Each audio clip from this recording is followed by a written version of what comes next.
Welcome back on the VST channel, guys. It's time to talk about the S24, and I'm not a huge leak fan, but in the recent years, every time there are leaks involved, it's almost like 90% is happening. So we kind of have to still cover this, but I want to say that it's not so exciting as it used to be, let's say 10 years ago, when people will leave some prototype phones on bars and somebody will catch it up and then release it.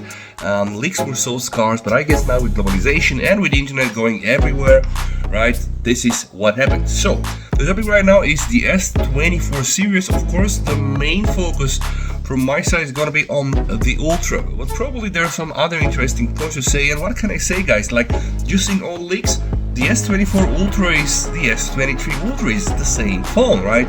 But this is only on the outside, guys. This is how it's gonna look like all the new colors. We have brown, we have a yellow color, lavender, and what is this, even like a green color. All look very nice, and again, it's practically the same phone since the Note 20 design, so I guess the design wise they did it nice. There are already some rumors that Samsung will change the design of the S25 series, but okay, we'll notice apparently there. And I want to go back and review, guys, the specs, because again, like, there are a lot of exciting new things with new chips and new camera functions, AI, right? And there are also some unexpected spec bumps, and the unexpected spec bumps are actually here for the Galaxy S24 Plus. Now, let me show you, guys, this is here a comparison from Phone Arena. This is the Ultra, and this is here the S23 Plus, of course, in the current series. And when you view them later, you know that the S23 Plus is probably like the perfect size phone. It's not too small, it's not too big, it's like just the perfect size for you to use it. And the good thing here is, like, a lot of people this year decided to skip the S23, too small, bad battery, and the S23 Plus, because apparently it was not flagship level, only having Full HD display. But if all the leaks are correct, now Samsung are to bring back the nice display in the S24 Plus. So an Epic Plus up, guys, and we can see here that apparently the display is going to be almost the same as we have in the Ultra. So it's not 6.8 inches like we have in the Ultra, it's 6.7 inches, but it's dynamic AMOLED 2X QHD Plus display with a whooping 2600 nits brightness. And we know that usually when Samsung promise they deliver, it's not like these other brands, they say 3000, 5000, 4000 nits, and well, you cannot even play HDR YouTube videos, as you can see some of my other videos I did. I'm not saying that's the Xiaomi 14 Pro, but I'm saying. So this for me is one of the biggest surprises, like how they decided to really scale up again and pump up the Galaxy S24 Plus. Probably they will want people to buy this device, so they say it's an Epic Plus up. Everyday Epic is the Galaxy S24 now. According to these spec leaks, guys, all of those are getting Snapdragon 8 Gen 3.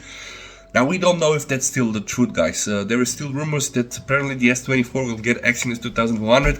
I likely doubt it. It will be a very bad and lame, and it will be collateral damage if Samsung decides to split the S24 series and throw the Exynos 2100 in here and just equip the Ultra and the Plus with the 8 Gen 3. It doesn't make any sense. But now, guys, forget about everything else. Things that I don't like is, if we look at the battery sizes are incredible, and the battery life of my Ultra is actually not that bad. I see reviews, people getting 2 days, no chance with my usage. What I still don't like is the fast charging. Now they're saying for the Ultra it will take half an hour to get to 65% from zero, and the same also on the S24 Plus. Technically, this is not still on par with what we've seen. I want to plug the phone for like 15 minutes, get like 50% and forget about it. But okay, it is what it is. And probably one of the biggest upgrades, guys, on the Ultra is the new titanium frame. And I can tell you, guys, honestly, when I heard about iPhone and Apple using this, I was like, meh. But then when I got my iPhone 15 Pro Max, when you put it in your hand, it's so light. Well, I can tell you, this probably is going to be a good move. And we still have to see if this is so durable. But forget about everything else and let's focus on the camera, because the Ultra phone, besides the built-in S Pen, you can see it's only for the Ultra, it's probably like the best camera phone that Samsung are releasing. And there is something very, very interesting, guys. If you have seen all the leaks, people were saying that Samsung will go and use a 400 megapixel camera, that then they'll drop the 3x, they'll drop the 5x zoom, they'll drop the 10x zoom. Now we have something called the quad telephoto, and we don't know, by the way, which is optical. Again, like Samsung are doing the Apple trick when they just give you a lot of focal lengths, like 23 millimeters, 40 millimeters, 55 millimeters, 120 millimeters, and then practically we have like 0.6, the ultra wide, we have 1x, we have 2x, which is cropped from the main camera. Then we have 3x. We don't know if 3x is going to be actually an optical camera, most probably not. But then boom, we're gonna have like 5x, which is probably optical camera.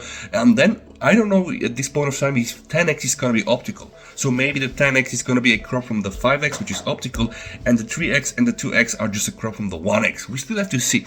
But people are saying that due to the incredible AI we have in the Snapdragon 8 Gen 3, it's going to be incredible, and all the processing is changed. And I can tell you that I used the Xiaomi 14 Pro. I didn't really see any of those nice things that Qualcomm apparently were showcasing when they released the 8 Gen 3, which also Snapdragon titled it like the AI chip. But let's hope that it was too soon, too early, and then now with the Samsung we're gonna have a proper implementation of AI. There are some very nice things. You can watch my Agent 3 video there. There are things like video boost and not like in the Google way, which is just processing of the phone. There are indeed some very nice things about handling of noise, about detail and post-processing, so I really hope that Samsung can play this trick and implement this correct. Also, another interesting fact, guys, the RAM has been also upgraded on the S24 Plus. So honestly, if you would like to get a nice size device but and also not having the best camera, maybe the S24 Plus is going to be something you might consider. So for me right now, the most important thing is like how many optical cameras we're gonna have. Only the 5x and the 10x, or only the 3x and the 10x, or maybe who knows, we have to still see. Again, this beautiful design that we see here. Why also don't go with the lavender design? This looks really promising, and I hope that Samsung are going to be able to yet surprise us. Again, there are a lot of nice things on specs. The best thing is, guys, that I think like somewhere like 17th of January, they say that based on leaks the event will occur. So very soon we will know the real deal. And don't get me wrong, the S24 Ultra is still gonna be one of the best Android phones for next year. Why? Because technically it's the same phone as the S23 Ultra with some upgrades. Thank you so much for watching. VST over and bye.